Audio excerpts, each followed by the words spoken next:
to the Fandom Foundries show, all about the things that made our life better. And we are talking about the week ending in May 15th. I'm Todd Oxtra, but I'm joined by somebody pretty cool from the other side of the world in a continent far, far away, where maybe Tom Cruise and Nicole Kidman had a movie about it. Baz Luhrmann had a movie all about Australia. And we love them to pieces. Maybe they drink Foster's, throw a shrimp on the Barbie. But when they're not doing that, they're cool people like Fulish Fuji, Fulia, all the way from a continent far away, Australia, coming from the mini Indy van that drives across continents. It's water capable, apparently. Thank you for joining us today. Absolutely. Thank you for having me. You've been on Why We Play, and you're a member of the Carpool Gaming Society, I guess, best way to put it. Sean Capri, all those folks over there are awesome, and we had a great chat, and I'm glad to just talk a little bit more about, maybe the interesting things about living in Australia that will be unique to us, but would obviously explain why it makes your week better. And for folks who are not familiar with seeing my background or me without a background, here we are. Technology works. Maybe my cat will move on the couch. We don't know. You can see my Buffy poster over there, and you can see stuff behind me, but it's a long space, and that's okay. I'm not a hoarder, folks. I try to clean up the space, try to be, good, but there we go. I don't want to distract anybody from there, and I look like I'm far away, but I'm not. My camera's literally that far away, so we'll see how this works. But so just really quickly, though, if people did not listen to Why We Play, Fulia, tell everybody a little bit about yourself, and then we'll get moving to this. Who you are and what you do. So I'm Fulia. I'm from Melbourne, Victoria, in Australia, and I like playing a lot of indie games. That's why I do the mini indie van with Carpool Gaming. It's an indie game podcast, and I don't know really much else I can really say about me. No, and by the way, folks, check out the episode she did on Why We Play. It was fun, kind of exploration of like how games are a little bit different in Australia, her journey, just kind of her background and how awesome she is. And yeah, check it out, and then check out the mini indie van over at Carpool Gaming. So with that, let's get into news that made you happy last week. So any like news story, not specifically related to anything. It could be like, hey, we had good weather in Australia. Awesome. Because remind me, the Wiggles talked about, Christmas on the beach. My son was a big Wiggles fan. So our climates are shifted. We're getting dangerously close to the summer in America. But for you, does that mean you're getting dangerously close to winter in Australia? Well, I think winter's kind of already hit. Our autumn hit a lot later than we expected. Okay. It wasn't, March was pretty warm, and then April was warm-ish. It was kind of cooling down. But then as soon as May hit, it was like the weather decided, oh, okay, we need to cool down a lot more now. Okay, good. So now it's a lot cooler. That's good to hear. So, in regards to winter in Australia, is there like any special winter celebrations, anything that you guys do differently? Not really. However, here in Melbourne, we've got a place called the Queen Victoria Market. And during the winter, I think they do this, in July most of the time. Every Wednesday in July, they have a night market, a winter night market. And if you go to Queen Victoria Market during that time, there are so many food stalls that are set up in the evening. So this is like post sort of peak hour time, post work after 5. I think it starts at like 6 p.m. And you can go around and have all sorts of different like street food from different parts of the world. And they set it up, and it's every Wednesday, and it's so good. I haven't been for a few years myself, to be honest, because I've just been busy doing a few other things in my own life. But it's always like a great time of the year if you want to go out with friends and just socialize, but also have good food. Oh, I love that.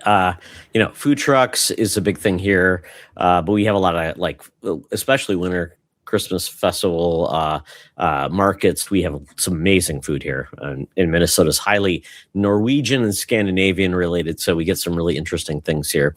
So love it. I take advantage of all the cool things you have locally, festivals, food trucks, whatever. Love it to pieces. So awesome. So So when you would say any news stories that made you happy in the world of video games, movies, television, local politics, weather, anything that pounces out to you like last week that just really oh man, the world seems like it's in a better place. To be honest, I'm not really good with keeping up with news. So if I am keeping up with any kind of news, it's maybe just the I don't know, maybe just like gaming news mostly that comes up. And the only thing that I kind of am happy about at the moment is just seeing how good Forza Horizon 6 looks. And that's currently now out in early access at the time of recording, and a lot of people I've got a question about that. Things. So early access, you can apparently pay double the price to play it now. Oh, yeah. Versus the peons like me that have Game Pass, I can play it on Monday. So what is the Australian cost? Because it's like 120 US. If you, I think it's 120 or 60 bucks extra or whatever. What is the cost for the Australians? I'm not 100% sure, but it's definitely not cheap. When I saw the price, I think it was closer to very, very close to, what is it? Yeah. All right. So if you wanted to buy it now, the premium edition of Forza Horizon 6, it is $189.95 Australian dollars. That's including tax. But couldn't you just wait and get it on Game Pass?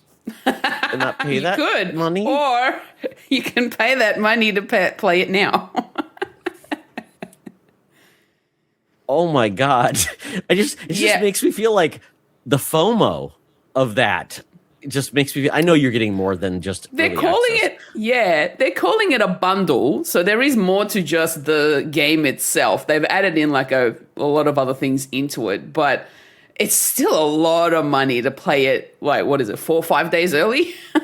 3 days, I think. I was looking at can I pre-order this or can pre-install? And I had to look at it in every way. So I'm I can pre-install it like the peons that I am. So that's fine.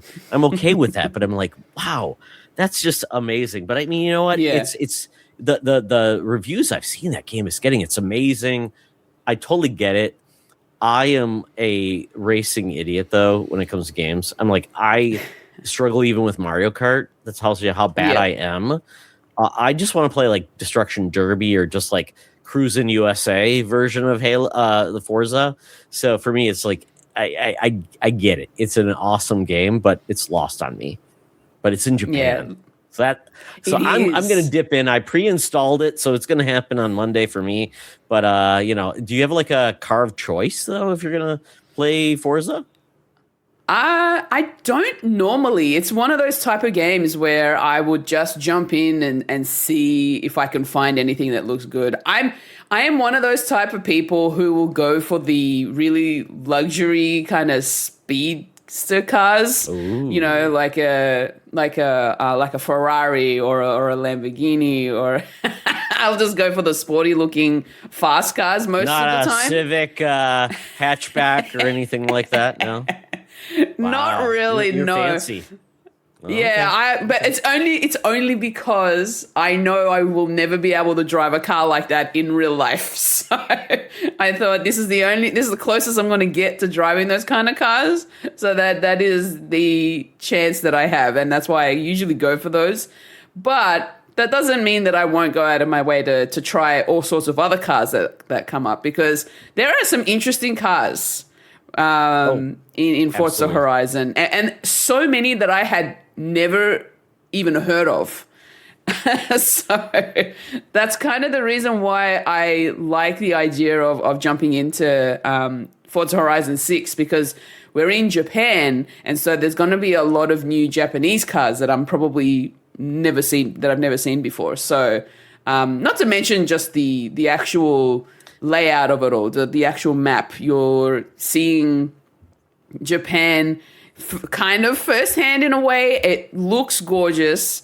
It looks like it runs really well on PC as well, so which is probably where I'm going to end up playing it. Okay. And yeah, I think it's just the idea of driving around and just enjoying it for what it was, for what it is. Just having a cruise, essentially, just in you and going at your own pace. It's kind of what I like about this. Yeah, it's pretty tremendous, and I think some people I want to play my vehicle, the worst vehicle in the world. I mean, some people talk I want my Toyota Yaris. I'm or whatever it is, and it's okay, that would be amazing to drive it the worst way in the world. Totally get it. And it's amazing. Yes, it's going to have the Tokyo driving where it's going to be that street racing, but it looks like you can just even go up to the mountains, and it's oh, it's Ghost of Tsushima, but I'm not driving a horse anymore. I'm driving a cool vehicle. And yeah, some of those Skyline and other Nissan Skylines, those are the cars that get imported illegally into the United States because they just were never released here. And it's oh my goodness. And if those of us remember the Fast and Furious Tokyo Drift, I mean, if there is not a Fast and Furious link to this game, Vin Diesel's going to probably make it happen. Oh yeah, he's he wasn't even in that movie, I don't think. So he's I'm going to make it happen. I'll show up, and I'm Vince, you weren't even in that movie. Oh well, that's awesome. I mean, and like I've said, I'm just not that type of guy. But you know what? If they add a destruction derby to it, I'm all in. And maybe give me some missiles to my vehicles. Is that too much to ask? Oh, well. The other thing that's pretty cool about this game is the amount of customization that they've added into it. And it's not just for the cars either. You can actually deck out your own your own garage. And it's a livery, I think is what they call it. I think of what is it, Top Gear in the UK, they call it a livery. I'm what is it? A livery. Is there horses go to a livery, I thought, or maybe, whatever. But yeah, I guess there's horsepower, and you put your car there, and it's a livery. Yeah. Yeah. Oh, boy. So do you have a livery, Fulia? I do not. Okay. So, but yeah, I mean, think about this is where your home is. You can make it awesome for your cars. You can feel you're they even gave the opportunity for players to share their layout so that other people can, download it into their own place, into their own livery. And I think that's actually really cool if you do find one that is of interest to you, or you like the look of it and you're I want that too, if you're not that creatively inclined to be able to create it yourself. So it gives you that opportunity to kind of copy and paste, I guess. No, it's, and I agree. It's those people in Animal Crossing. You've made a kingdom.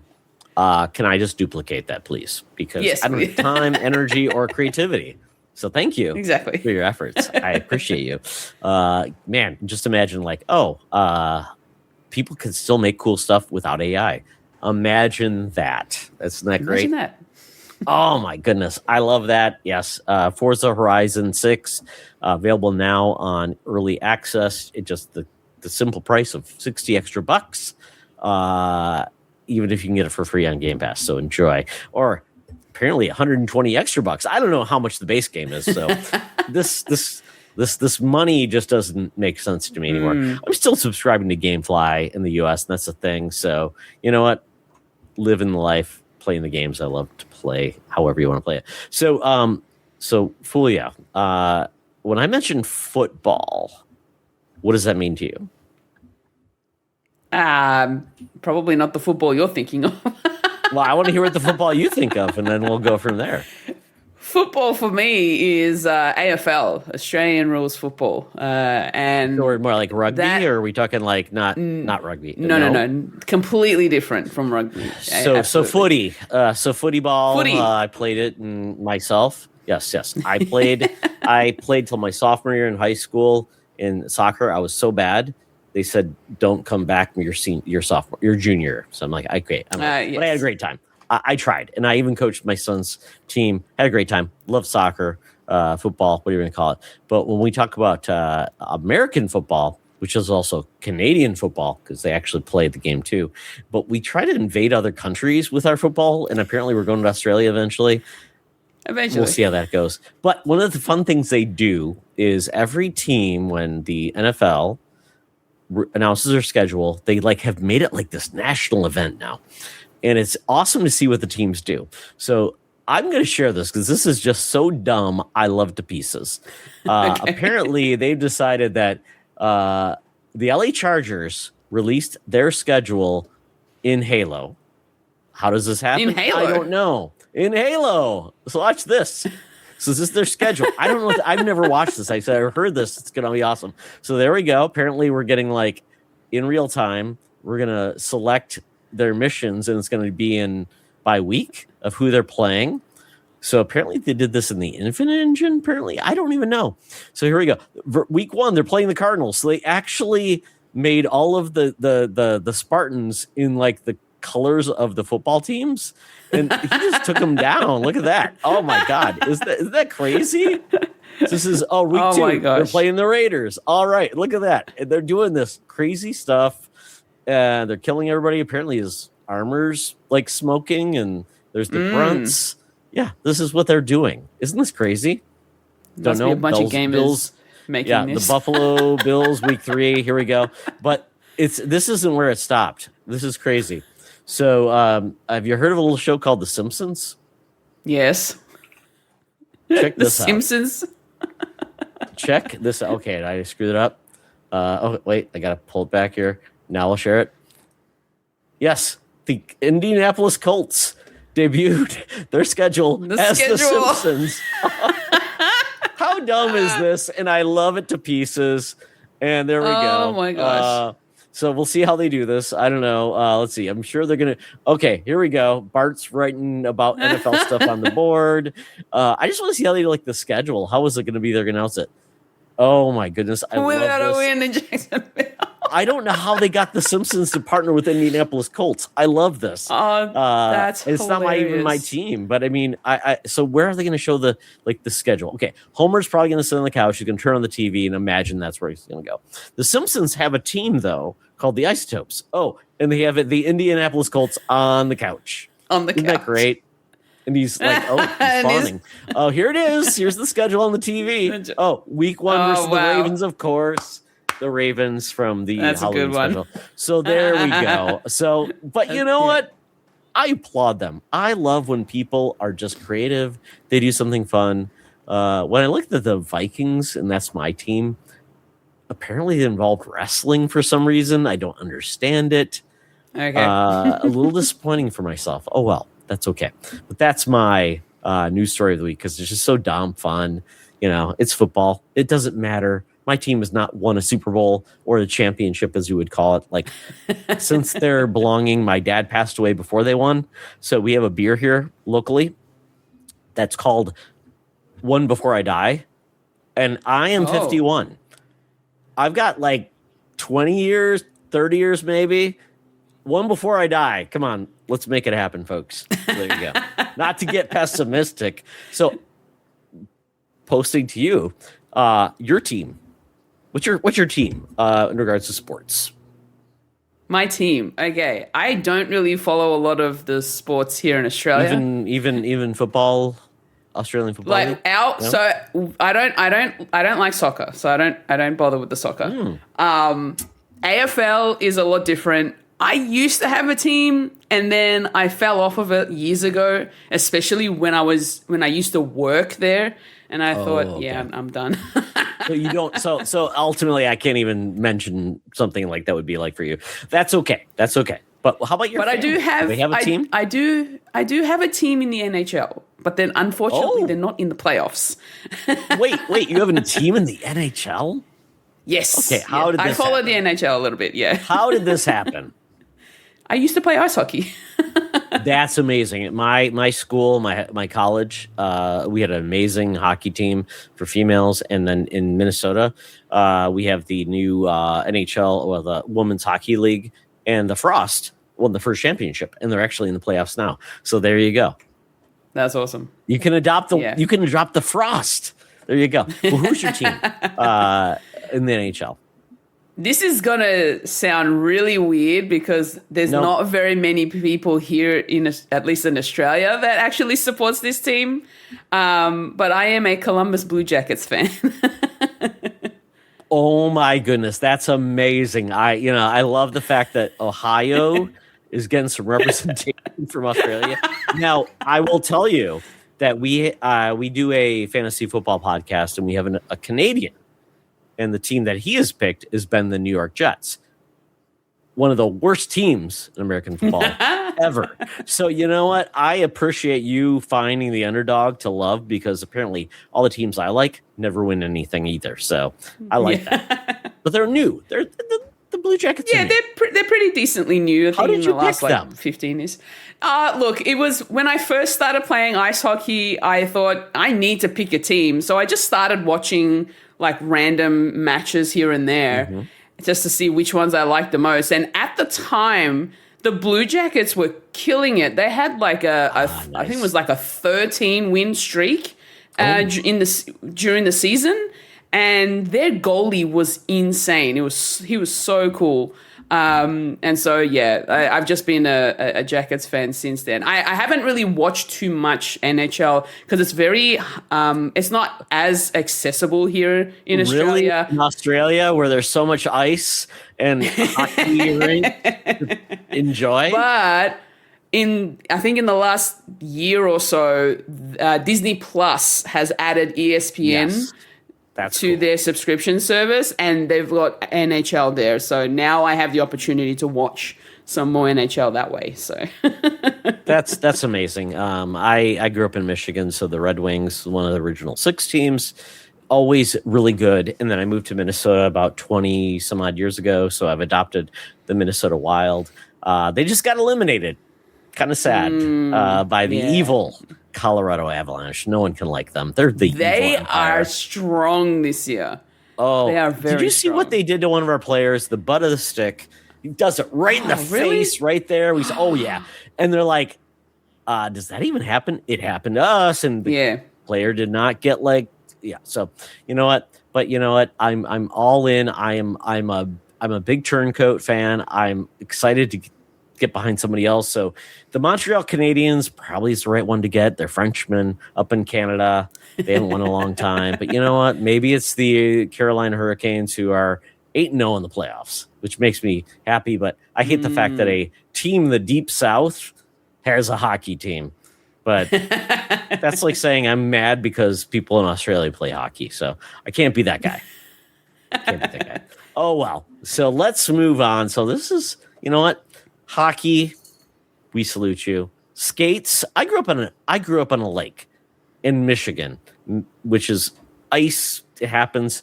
I'm horrible on skates. So the fact that you can do it in Australia, you must have stronger ankles than I did. Those skates, maybe. Yeah, exactly. Couldn't skate backwards for life me. Oh well. Let's go to food as we kick off our week. So, is there any food that made your life better this week? So a couple nights ago, I needed to make something that was quick and easy to make, and I had a bit of a craving for it for a while because it's the last time I had it was probably like last year or something like that, and I thought, you know what, it's getting colder. This is probably a great time for me to bring it out, and so I made myself some congee in about 30 minutes. Ooh, and a little rice. For those of you who don't know. Right? Yes, for those of you who don't know what congee is, it's a Chinese rice porridge. It is savory, and I make it with chicken, so with some chicken breast, and it just really hit the spot when I sat down to eat it. I was really hungry as well, and I sat down. I'm like, oh, this is really good. I devoured that bowl of congee so quickly. Oh my goodness. My wife is Filipino, so when it comes to rice, rice is life. So and they have different variations of the same thing. But yeah, that congee she talks about is like, oh yeah, I can have it for breakfast. And she's like, but you know what? If we're Filipino, you gotta put a nice egg on top that is like not fully, so you can get like that runny yolk on it to add a little bit of that umami. Oh my goodness. So do you have like special spices or broth you add with it, or how's that work? Not necessarily. I'm still learning how to make it sort of my own. I've just been using like a chicken stock to cook my rice in. Right. But I also cook it in a pressure cooker, which is why I could get it done pretty quickly. Oh, I love the pressure cooker. Does yours look like this? Yeah. Apparently they put in like food in this. Like is that bread? I don't know what that is. Maybe. It looks like a croissant or something. Just toss a croissant on there. Why not? Exactly. If you're French, why not? If you're Vietnam, they have that Vietnamese influence. Everything croissant, baguette. Why not? My toppings usually, steer more towards the Asian flavors. So I like to add duck egg right there. There you go. Yeah, put duck egg in there, maybe. I don't know. So I do my spring onion. I do my my fried onion, the dried fried onion. But I also add in some soy sauce, some sesame oil. And that's usually where I go. I want to experiment and add like different things, like maybe some baby bok choy. How about some furikake? My wife likes that. Oh, that's a good idea, actually. Yeah, I do have that. Might have to try that today. No, I love that because it's that like that feeling. Like in the U.S., it's like, hey, get a pressure cooker or a slow cooker, and just set and forget it all day long. Those flavors build, and whether it's a soup or a chili or a whatever, and I'm all for that. Yeah. Ooh, so that's pretty much this week that was my thing for food. My wife has trained me very well because I'm just an ignorant American, and that she has added some variety in my life, which is great. That's awesome. You know what's kind of cool that I can talk about? Something very American and dumb. I'm going to show you this. So, okay. My wife also loves really. What is going on, Facebook? Oh my God. So, have you had this where like YouTube now, when you get a link, it creates its own like app where it just takes something elsewhere? So I'm going to do this. I'm going to take this link really quick, and I'm going to put a link so I can actually copy the link and do that. Because you got to see this. This is an 80s commercial for a food that people just couldn't get enough in the U.S. And it's so dumb, but it's delicious. So, and I appreciate this today. So it's called Steakum. Okay. So Steakum is essentially very thinly sliced beef that you can turn into a sandwich. So this is what the commercial looks like from the 80s. I mean, look at that hair. Look at that outfit. Isn't it awesome? And that's the package. You take the Steakum out, thinly sliced beef. You got to feed your husband with a big bun. Maybe there's a Italian stereotype chef that needs to talk about this stuff. So you just put it on the grill. You put in some onions, a little bit of cheese, and then you got a sandwich. And it's like literally frozen to your oven, like to your stovetop very quickly. So I made that, and let me just put it this way: it was excellent. Okay. Peppers, onions, sauteed with that. My wife's gluten sensitive, so she had some awesome bread. I had some ciabatta bread, layered it on. Oh my goodness. It was so good, so happy, and so fast. So that is my food of the week. I've got a picture of my sandwich. I couldn't figure out how to share it, but that's okay. It was good. Believe me, it was good. I loved my sandwich. You know what? Yeah. Gotta love good food. Awesome. So moving on. And did you watch anything awesome this week? So this past week, this actual past month, I've been trying to, I've been doing like my own little Star Wars marathon. Ooh, okay. Because we got a movie coming out next week. Yeah. Okay. Mandalorian and Grogu will be out pretty soon. So, and to celebrate Star Wars, the Star Wars weekend, I started from, in timeline order, the movies, the Star Wars movies. So timeline from actually chronology versus release date, right? Yes. Okay. So going back to episode 1 through Rogue One gets tossed in there somewhere right before episode 4, right? Yeah. So this past week, I watched, I think it was Solo, a Star Wars story. Ooh, okay. Rogue One. But before I started Rogue One, I watched the final episode of Andor to then jump into Rogue One. So that was really cool. Wow. Doing the Lord's work right there. Yeah, Rogue One. The Lord George Lucas, I should say. Yes.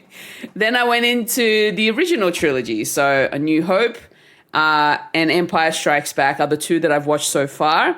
And then next will be, what's the last one again? Return of the Jedi with the Ewoks that are so much. It's one of my. It's like probably my favorite Star Wars film because I love the Ewoks. 6.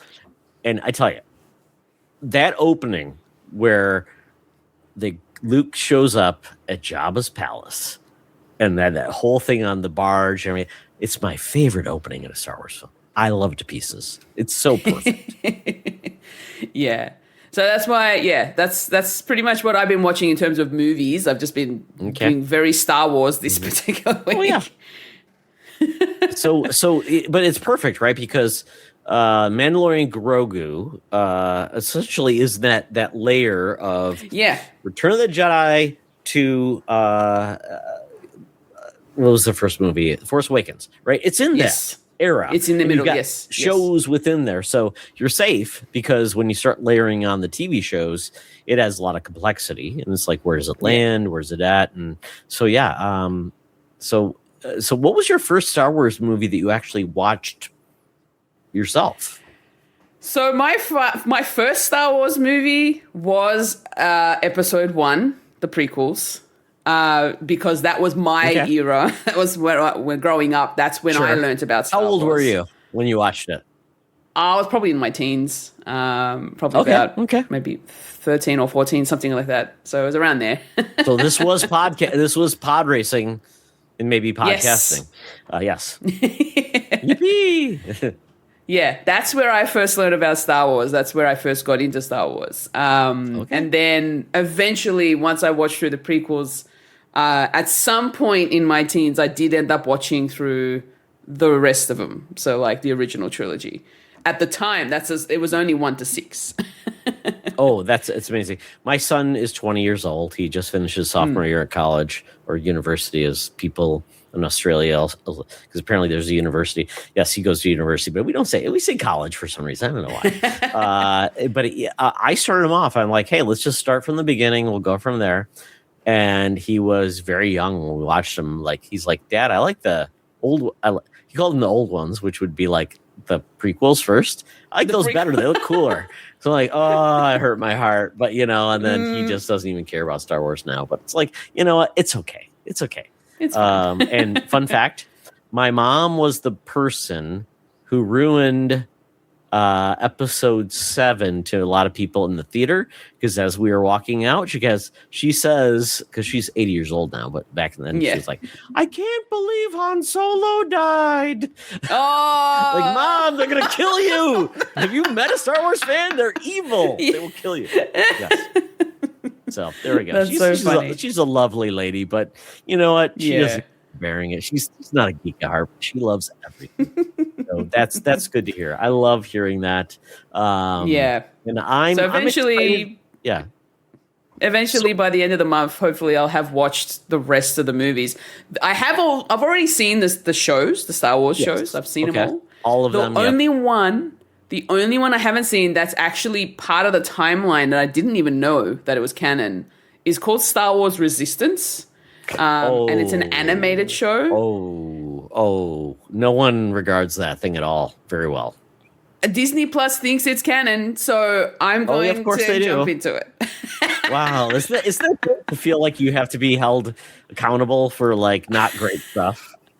It's canon. You have to watch it.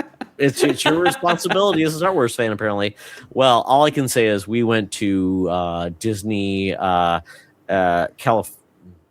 went to Disney in California in January, and we went to the parks, and we got to finally experience the Star Wars stuff.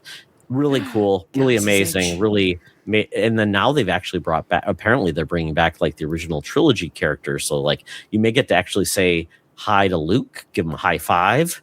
Oh, that's so cool. And Leia and Han, which is awesome. Yeah. Why not? I think I went to Galaxy's Edge a couple years ago when I was in America. So that was actually quite fun. I also built my own lightsaber. Oh, my goodness. I love that. So you got to like go through the awesomeness of that. I want to do that. So we're going to eventually go to Orlando in a couple of years. My wife lives, my sister. It's weird when you say your wife and then you say, oh, no, it's not my wife. It's my sister who lives in Tampa near Florida. So we're probably going to do that in a couple of years, too, and do that because I think that'd be a lot of fun. So, yeah, I would love to do that. So that's amazing. Love that to pieces. So really quickly, what I watched is my wife is a huge fan of food competitions. I am as well. So if you have the opportunity to watch Food Network, there's this really cool show, which Food Network, depending on where you live in the world, I don't know. So I always say this, to people that are from not America, Canada, wherever, I don't know how you get your stuff. Could be on like BBC One, could be like on Disney Plus, whatever, HBO Max, whatever. But the cool part is there's this series called 24 in 24. These are 24 chefs, 24 hours. They don't sleep. They compete. Wow.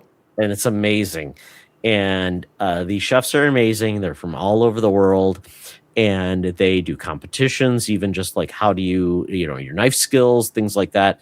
They have to choose specific proteins and themes. And it's so amazing to watch them work. I love to see people who are talented do amazing things. But it seems like torture to tell people, stay up 24 hours and be creative. Because how easy is that, right? Yeah. And you may cut off your finger. I mean, at 24 hours, if I was up 24 hours making food, I would probably have cut off a finger by then because I'm just so tired and distracted. So how do they eliminate the contestants?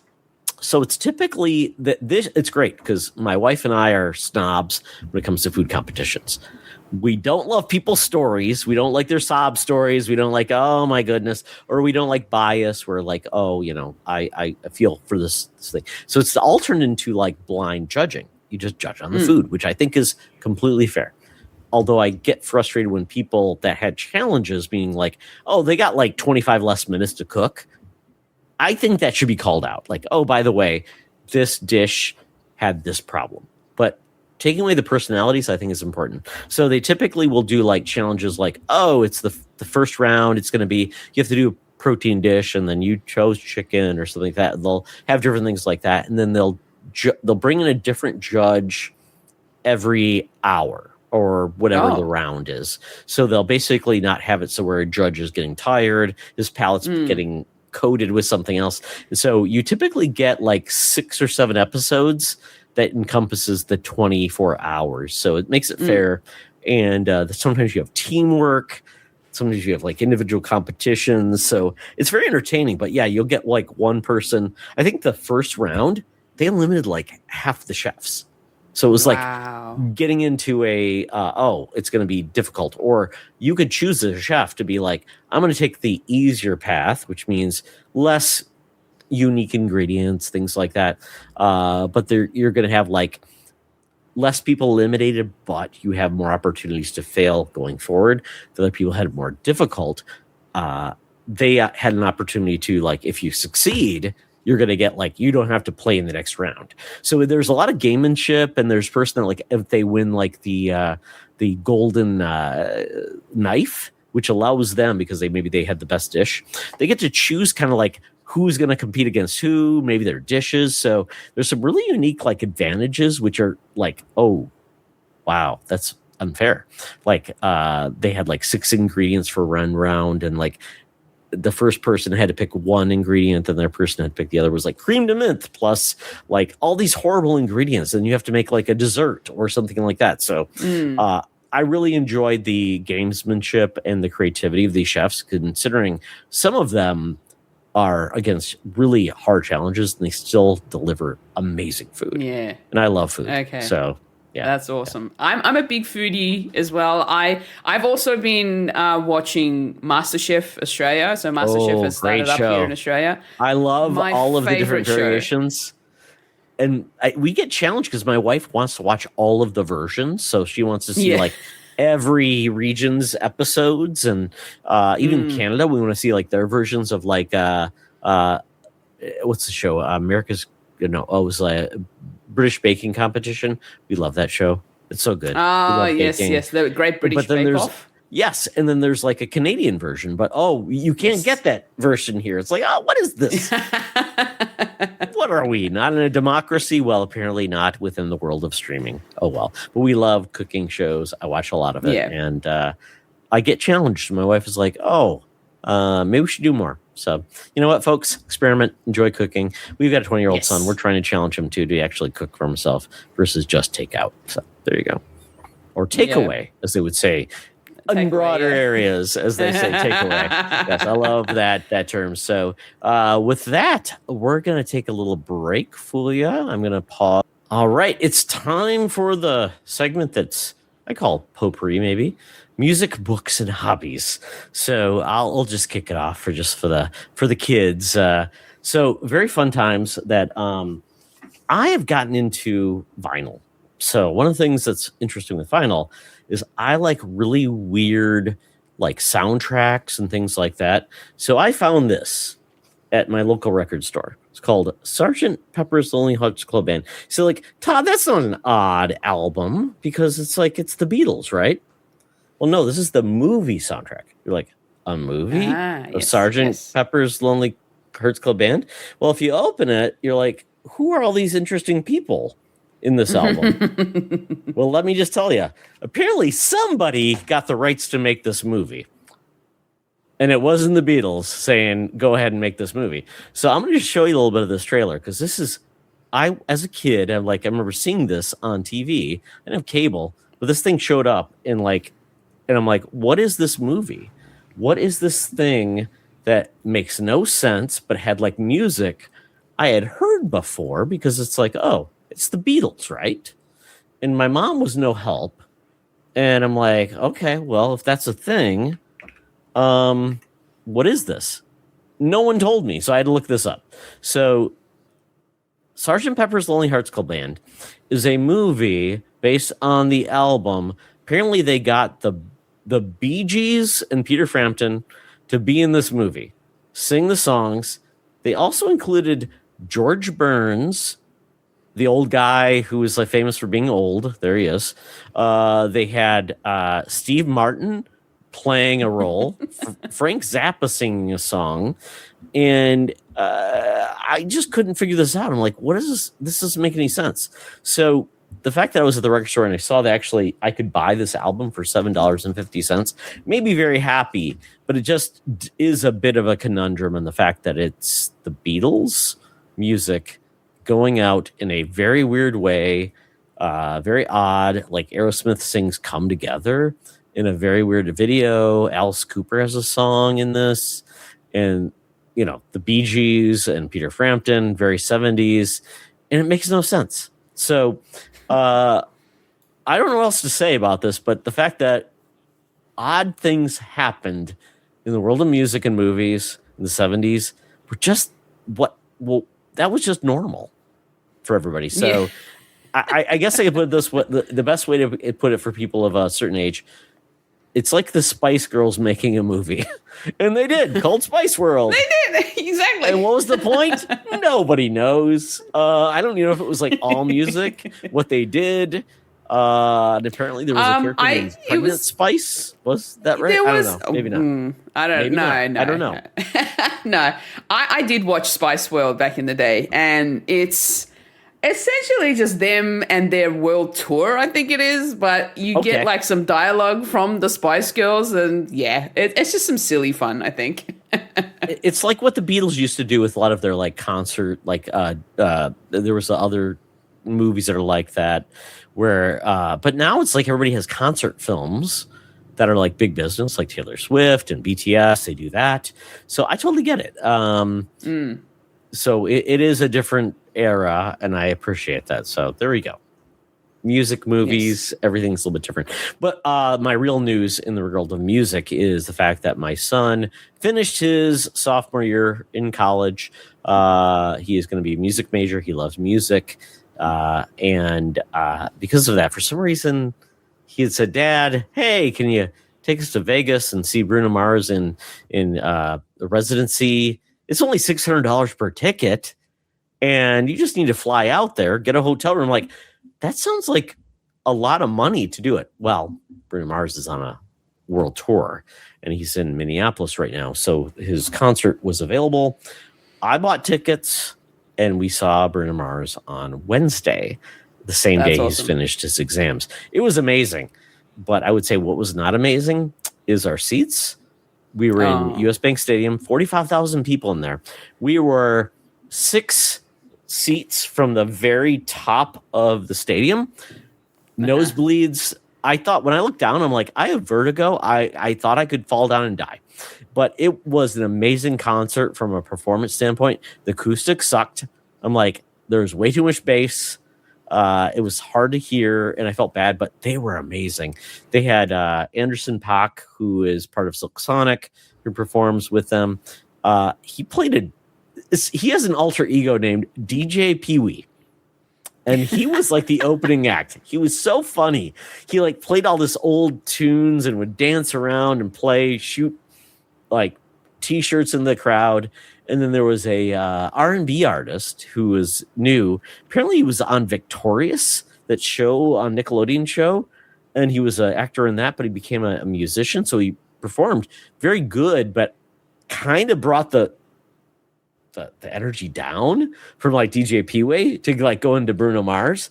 And Bruno Mars was amazing. I mean, he was just letting the crowd on fire, and he had an amazing set. He went from like his newest album called The Romantic, which is all romantic tunes, but all those tunes are tied to like a genre or a song that obviously he was influenced by. So it kind of even took me back to like that Wiggles song where the Wiggles performed with Leo, was it Singer, that You Make Me Feel Like Dancing, where the Wiggles performed. There's a song that sounds just like that. There's a lot of Latino songs, maybe some Santana, and it's very like romantic stuff, but it feels like it's really influenced by certain decades.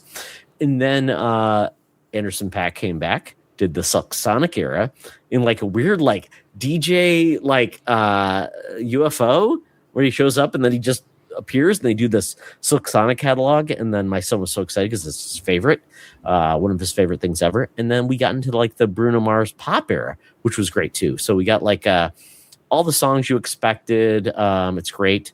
He even did like that Lady Gaga song with Die With Smile, but Lady Gaga did not show up. And it was great. And then we got to like the encore. So Fulia, I don't know what concerts you've seen, but you always know that there's going to be an encore. Yeah. And what do? Pretend they're not going to come back. They do. You know what's going to happen. Well, yeah, that happened. But then antics ensued where there was actually real like issues with like their audio and stuff. So it was like normally it would take like 5 minutes for them to come out. Like we were like, are they going to come out? It was like 15 minutes, and they finally did come out. Things worked. They said, oh yeah, it didn't work. So they did Uptown Funk, of course. So you do that. Yes. That's a crowd raiser. And then they finished the set with another song from The Romantic. So he did do all the songs for Romantic. So I'm like, sometimes that's not a great thing, but he did do a medley of like his greatest songs. So the crowd was multi-generational. It was multi-ethnic, I would say, in a lot of words, of like there's Latinos and Asians. Because it's funny because Bruno Mars is like, I'd like, what is his ethnicity? My wife's like, well, I definitely use Filipino because my wife is Filipino. Like they all know it, but he's like Latino and also Jewish. So I'm like, that's interesting. And her son Paak, he is African American and Korean. So it's interesting. You get all these really cool cultures together, and it's like, and then as a dad, seeing my son just having a fun time dancing and enjoying it, and it just brought joy to our hearts. We had a great time, but man, I'm old. we didn't get out of there until like 12:30, and then by the time we're home, like, wow. My son, like, he showed up at his apartment's on campus, so he's much closer, and it's like, dude, man. But we had a blast. So Bruno Mars, he is one of the best performers in the world. His performance is amazing. The acoustics in a big ass like football stadium, not great, but I don't hold that against him. He did everything to make the crowd feel happy, and man, he's just got a presence. And we talk about like performers, like I sing, maybe I dance.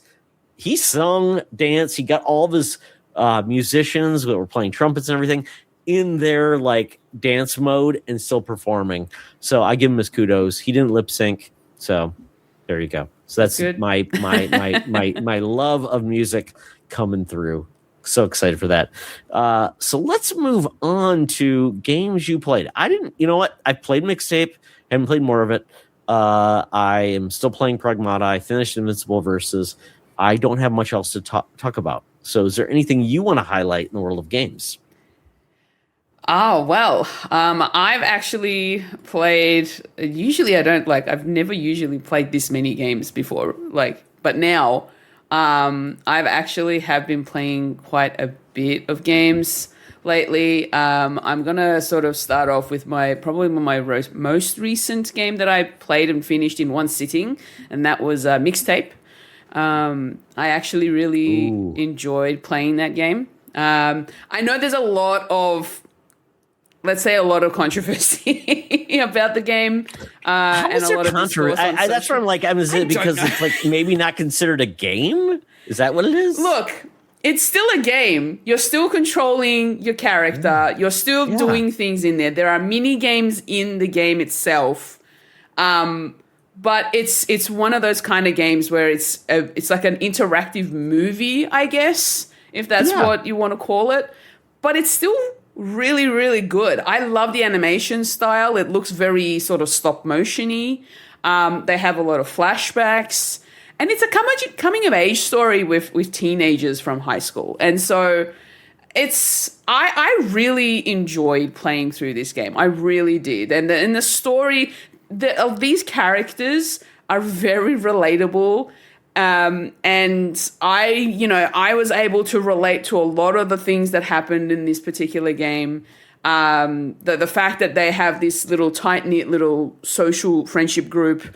I never skateboarded. That's probably the one thing that I can't relate to. I never skateboarded. I tried to skateboard and I was horrible at it. So thank God I was not involved. Yeah, I was more of a bike rider or rollerblader. They were my things. Apparently, you can just ride a shopping cart, though. Why not do that? Yeah, that's true. But it was still it's still really cool. I loved it. I really did. And I'm a very big fan of narrative-heavy stories in a game. And so this was definitely up my alley for me. I really had a great time with it. I really enjoyed it. I talked about this last week. So I was traveling in rural Minnesota. So I thought, this is the perfect time to try Xbox Cloud streaming. So I did have my MacBook Air with me, and I was in a hotel room. I'm like, okay, I'm going to play this. And my hotel connection I thought was pretty good. It was like 60 megabytes, whatever. I'm like, okay, cool. And I'm like, my experience was just destroyed by the streaming aspect of it, which just sucked because it was like I would hear her talk, but the audio was out of sync, and then it was like there was nothing happening. So it was frustrating to me. So I'm like, okay, but I would say what I got to play when it actually worked was amazing. So I'm like, I'm all in. I love what they're doing with all of the character aspects of it and the soundtrack. I'm like, I'm from this time. I was in high school from 1989 to 93. I was part of the more 90s, and the music's great, but I didn't know the Devo tune, but still didn't make me not like the fact that the Devo tune was pretty cool. And you're riding that the cool part was I didn't expect to be able to control the skateboarding. And when you could, made me very happy. And then when you screwed up, it just rewinds you a little bit. I'm like, thank you for doing that, because I'm like, I don't want to feel bad about my inability to skate in a game. Yeah, exactly. And but it just felt like and I totally get it. Some people are like, I can't relate because it's not of the time. Some people said I can't relate because maybe there's some drug use or alcohol, things like that. I get it. But it's kind of like I think there's a reason why people of any age have really glommed onto Stranger Things, not because of the era, just because of the storytelling, and you happen to be in a certain era. So that's cool that it just connected with you, because I feel like I don't want it to just be a thing that only people of a certain age can appreciate, because teenagers and what they're going through, it's the same thing for everyone. Yeah, it's a time where it's like you feel like the world is magical. And yes, maybe you're watching YouTube or Twitter or whatever in your era, and same thing when you grew up in that era. Like, I mean, I don't know sure what your touchstones were, but it's kind of cool that we can all say, as long as they capture the feeling of us, regardless of the media, the music, that's pretty awesome. Yeah. And I love it. Yeah, absolutely. And it's a 4-hour game, so I'm like so excited to get back into it. Yeah. So I finished it in just under 4 hours. But it depends, because there are some mini games in there that you could take a little bit longer with. So skill is involved. Oh no! Oh well, yeah.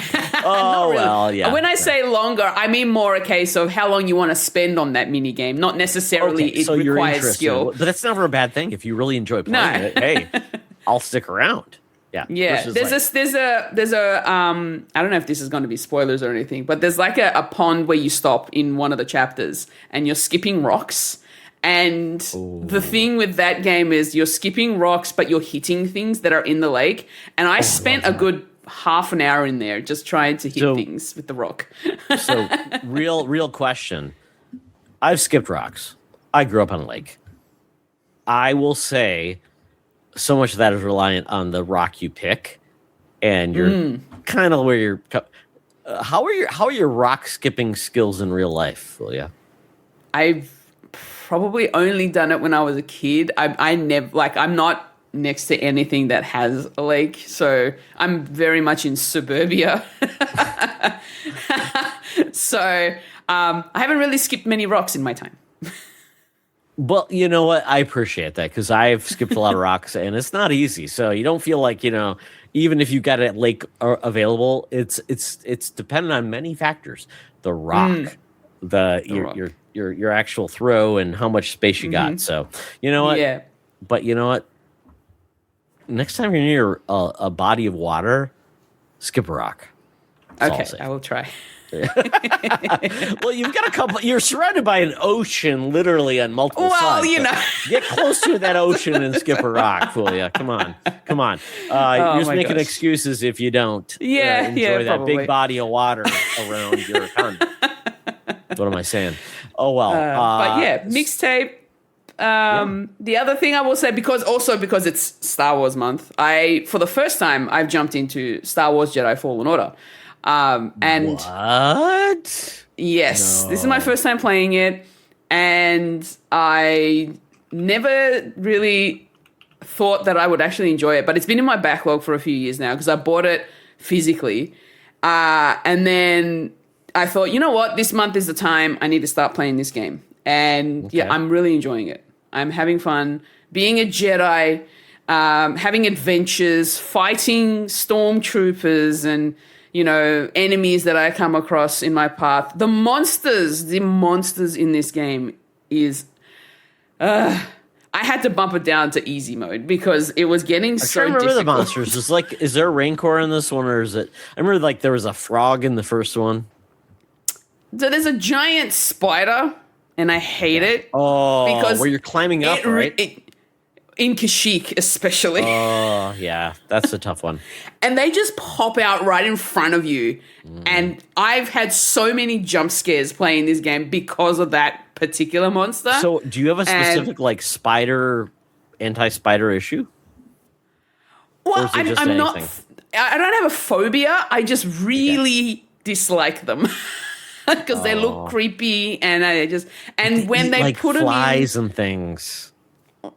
Oh no, flies are fine. It's just the spiders. It's the legs. Off those There's spiders, too many of them. let the flies go.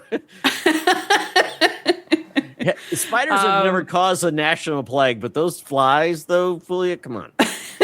they carry disease. Come on.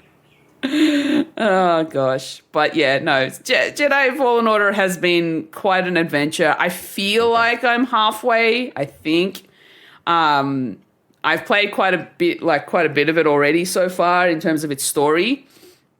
But it's been really interesting. I love the fact that you can customize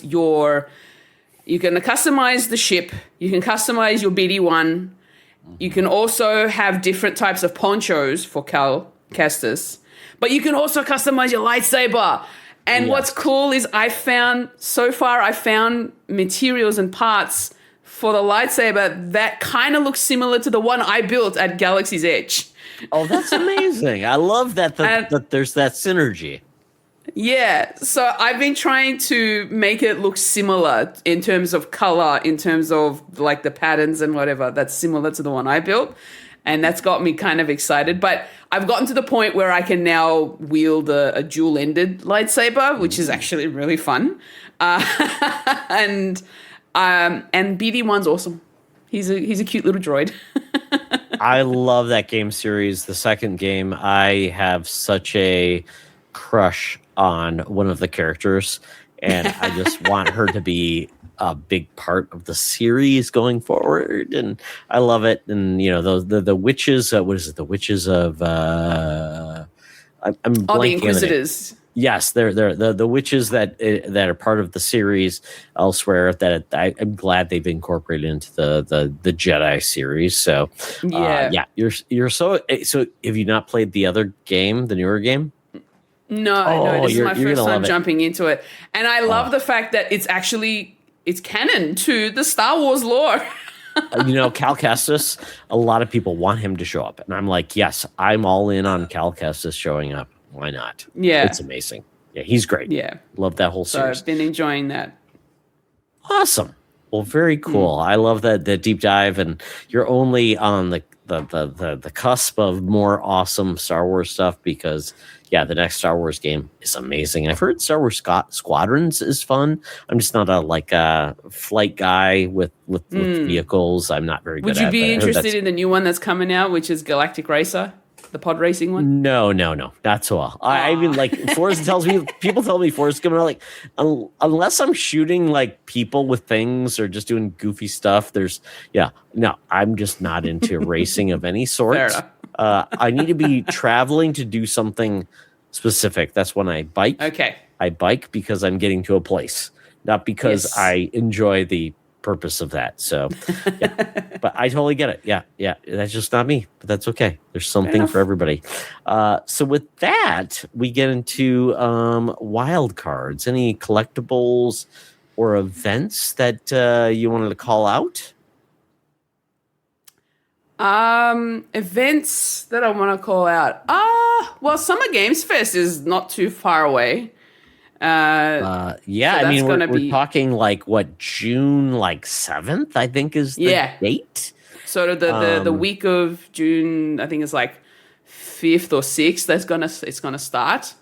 Most of the stuff will be happening on the Saturday. Who's actually going to have I mean, I know we typically get Xbox. I don't think Nintendo's announced anything specific. Sony hasn't. No, not specifically, no. But there are many, many showcases that are happening around that weekend. Yeah. That I am very much looking forward to.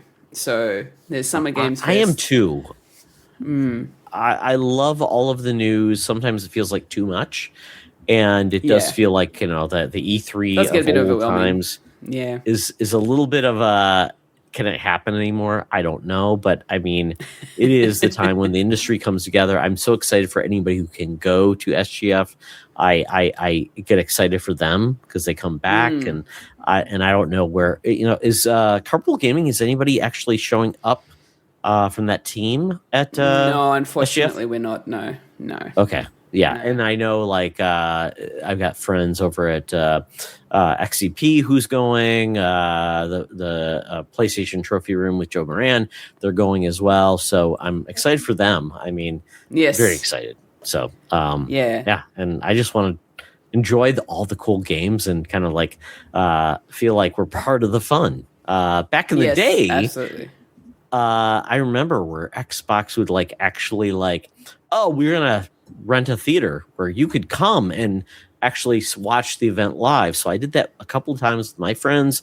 When PlayStation did it as well, I went to a theater and watched in real time. It was so exciting. So I would hope they do that in the future, but maybe we're just past that era. I don't know. Maybe. Yeah. In terms of things, collectibles, I guess, which might actually help with, I don't know, segueing into the next piece. Absolutely. I love a good segue. Bring it out.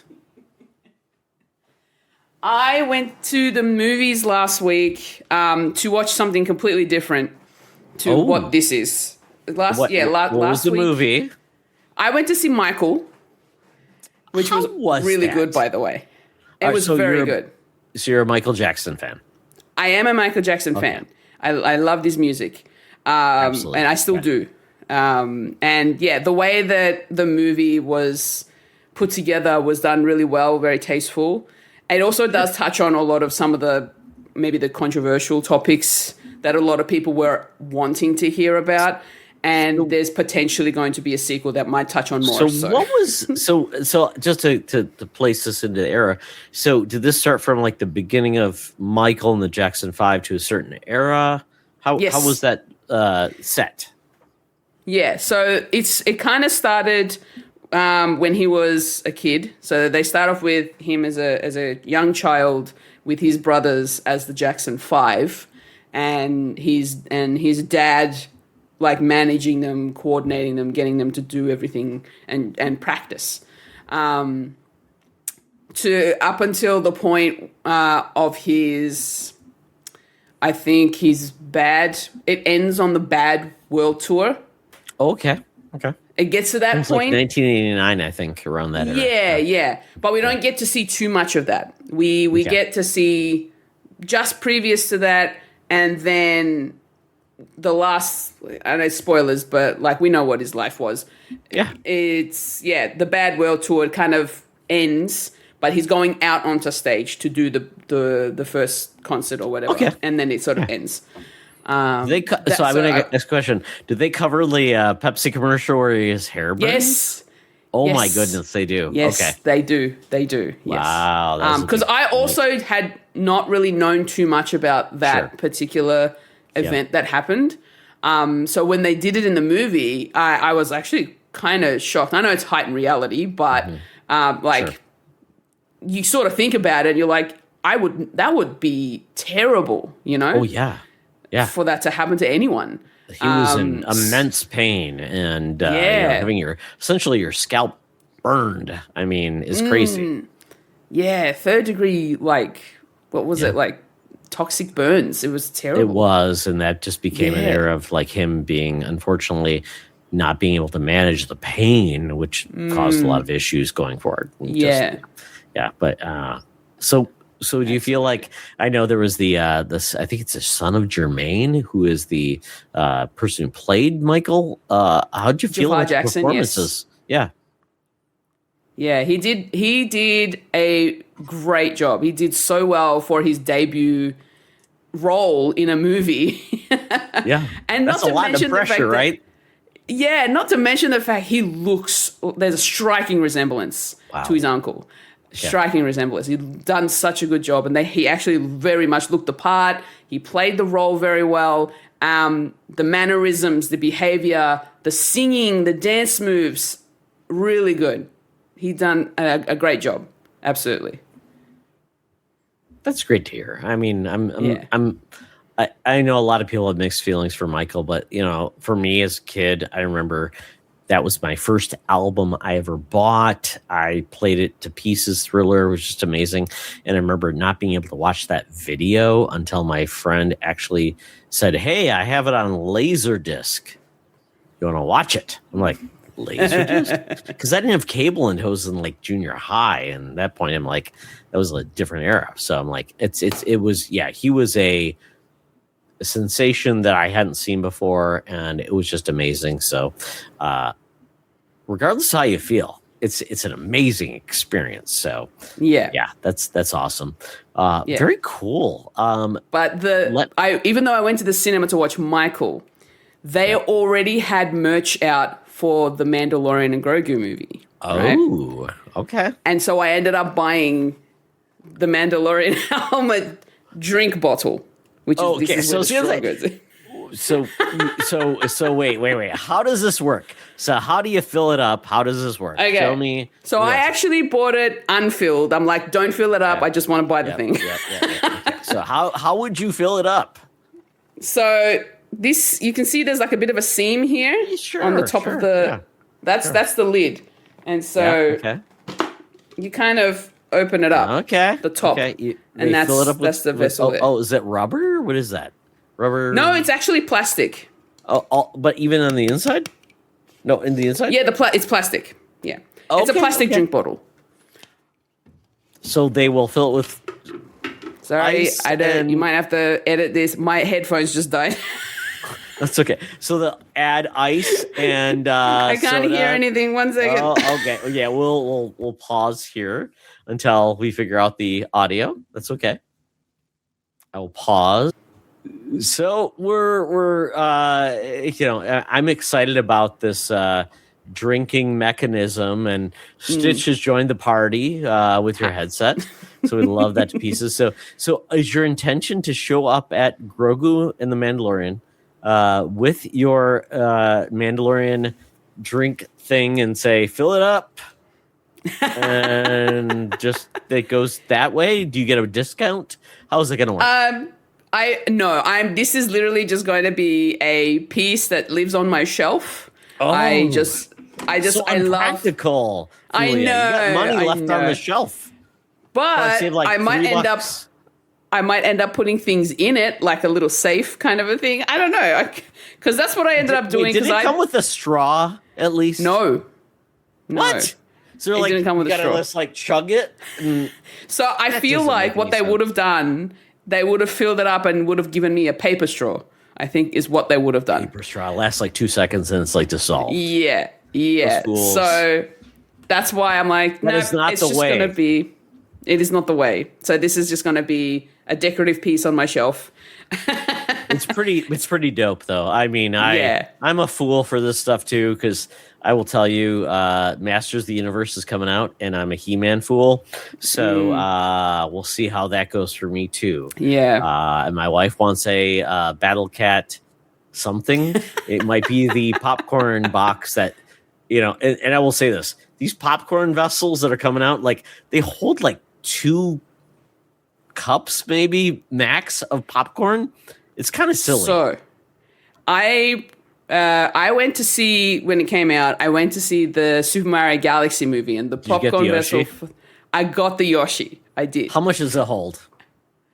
I would say it holds about, and I don't know how this is going to be different in terms of country by size. Are you talking meters or what are we talking about? No. Liters? Popcorn buckets.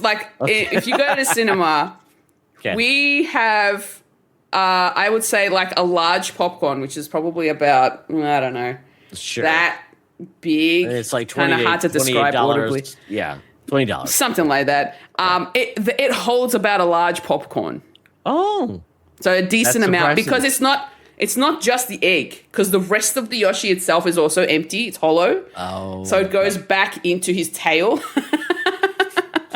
He's got a lot of available surface area to cover. Yes. I like that. Yes. Good job, Yoshi. But I didn't end up using him as a popcorn bucket because I didn't want to get him dirty, because it'd be very difficult to clean out. Clean out those dinosaur crevices. So I ended up buying him, very expensive by the way, brought him home, and now he's holding all of my candy, my lollies. You know what?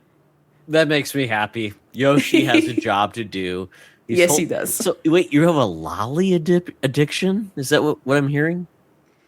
Yes. Oh, well, it's not really addiction. It's just more, I've got a bit of a sweet tooth. So sometimes I like to have like a small piece of, like a high chew or a piece of chocolate or something like that. So, wow, that makes me think about like the Australian perspective on candy, because like Cadbury's big some places, the UK, wherever. So, what is your top 3 candy? My top 3. Wow. Okay. Yeah. I haven't really been eating as much chocolate as I used to. Okay. But I would say Cadbury as a chocolate brand is one of my favorite chocolates. But in terms of like the actual, like a chocolate bar, I would probably say, I think the picnic bar. I think. What is the picnic bar? It doesn't look great. I'm confused because I'm like, I've heard a lot about the weird ones because there's like a lion and bubbles. My wife grew up she was in the UK for 3 years. So I'm like, she told me all about these weird things that happens there. So picnic, is it a picnic bar? I need to look this up. So it's a chocolate bar. It doesn't look appealing. But it is filled. It's got a wafer, it's got peanuts, and it's coated in chocolate. Is this real? Is this the picnic bar? Might be the UK version. Our one has a red wrapper. One that I'm talking about. If you looked at the candy itself, are we close? It's similar, but a lot less lumpy. It's that red one that's right there on the second row. Wait, which one are we looking at here? This one? The first one. Wait, this one? The one with the red wrapper. It says it's picnic with the. Oh, is this it? Old, new? What? No. Hold on. I'm confused. So confused here. I'm like, is this one it? This one it? Maybe this one? That one. That is our picnic bar. That one. Okay, picnic bar. Because you take it to picnics when you're going out and everybody needs a treat? It also has some caramel in it as well. Caramel or caramel? No, caramel. That's like a common like, oh, you idiot, it's caramel. Caramel. It's caramel. Caramello, as they would say. There you go. Yeah. Oh, well, yeah, there we go. Yeah, picnic bar. It's really nice. It's got a lot of textural elements. So it's like, it's crunchy. Do you buy this at Woolworth? Is that what they say? Woolworths, Coles. Yeah. Okay. Oh, my goodness. I love that. That's kind of one of my favorites. Oh, okay. Good to know. I just want to make sure. And let me just share this. This is the largest candy store in Minnesota. It's like 20 miles from my house. Wow. This place is crazy. It's fun. They have puzzles. They have everything. They have international candy. It's a weird place that is amazing. They have sodas. Stop. That looks so cool. I am a fool for this place. It's crazy. It's a rural Minnesota, and they have so much. And I feel blessed that we have this here. Like, they have marble statues. So yeah. I've got a store similar to that. It's called the world's largest lolly store. It's about 5-10 minutes away from where I live. They also have. When you say lollies, I mean, you're not just talking about like. Is it when we say general term for candy? Well, more specifically, any lollies are candy that aren't chocolate. Okay. So the non-chocolate candy. Because I think of lollies, I just think of something you just have as a like a lollipop. Yes, yeah, that's really you're confusing me, Fulia. I'm like, what is this? I guess it kind of derived from that, but yeah, it's just any candy that's not chocolate is considered a lolly. Okay, got it. Yeah, it's like biscuit versus cookie. What are we talking about here? Is it biscuit in the UK or in Australia? Yes, cookie? we do have cookies, but it's mostly biscuits. I guess we'll have to just agree to disagree because we have biscuits that are savory in the U.S. and that's okay too. Well, you know what? I appreciate the discourse of you know what? We can agree to disagree and just enjoy food in any capacity. Exactly. So excellent. Really quickly, are you aware of Zumbo? I am. Yes, big fan.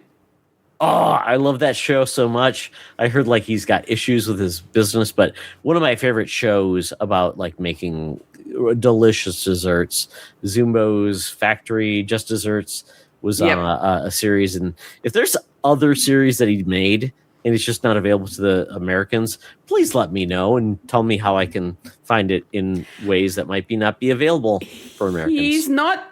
It's okay. So there is a Netflix show called Sugar Rush. And he's a judge on that. Yes, but I used to watch the Zumbo's show. I used to watch. Yeah, Zumbo's Just Dessert was the only show that that we had with that he was the main host of. So but unfortunately, it didn't last very long. It only had like maybe 2 or 3 seasons, and that was it. Looks like me. It does. It makes me feel better, but man, those people are so talented. I loved watching this show. I really do. It was so cool. He also had some stores that he had opened up around Australia, which one was in the city for me, so it wasn't that close. But I have eaten some of the desserts from his shop. So good. So good. And also he was a contestant on the MasterChef spin-off show, which I don't think they're doing anymore, called Dessert Masters. And they only did a couple of seasons of that. I don't think they're going to do another one. I'm not sure. But he was a contestant on that show. And damn, did he bring out some really cool-looking desserts on that show. I love that to pieces. We love the fantastic elements that we get in our shows. So by all means, if you hear about like stuff that's happening in Australia about like awesome like baking shows, let me know. And if you have a way to let me know how I can watch, I'd love that. I love that stuff. Absolutely. Fantastic. So I think that gets us to our next point, which is the best things you're looking forward to. So I'm guessing, and maybe I'm not, but I will say this. I'm looking forward to Mando and the Grugo Gorlian. I'm coming up with a name, whatever you want to call it. I'm excited for it too. Is this a international release the same week? You're getting it the same time we are? I think so, yeah. We're getting it next week. So for us, it'll probably be either the 20th or the 21st. But yeah, we'll be getting it then. So with that, you're catching up. You're getting ready for it. You've apparently watched all of The Mandalorian, which I assume that's part of your job to do that, because as a real Star Wars person, you gotta catch up on all the lore and everything like that. Mm-hmm. What are your expectations for this movie? So I know that this movie is essentially probably going to just wrap up the story of these two. After having, I think it was like 3 seasons of the show itself, which has been really cool.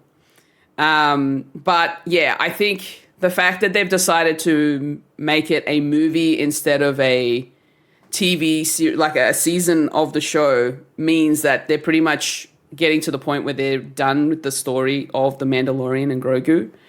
And I don't know. I kind of need to do a rewatch of the last couple of episodes of the last season just to sort of get myself back into it. But I'm looking forward to it. We're going to see some more cuteness from Grogu.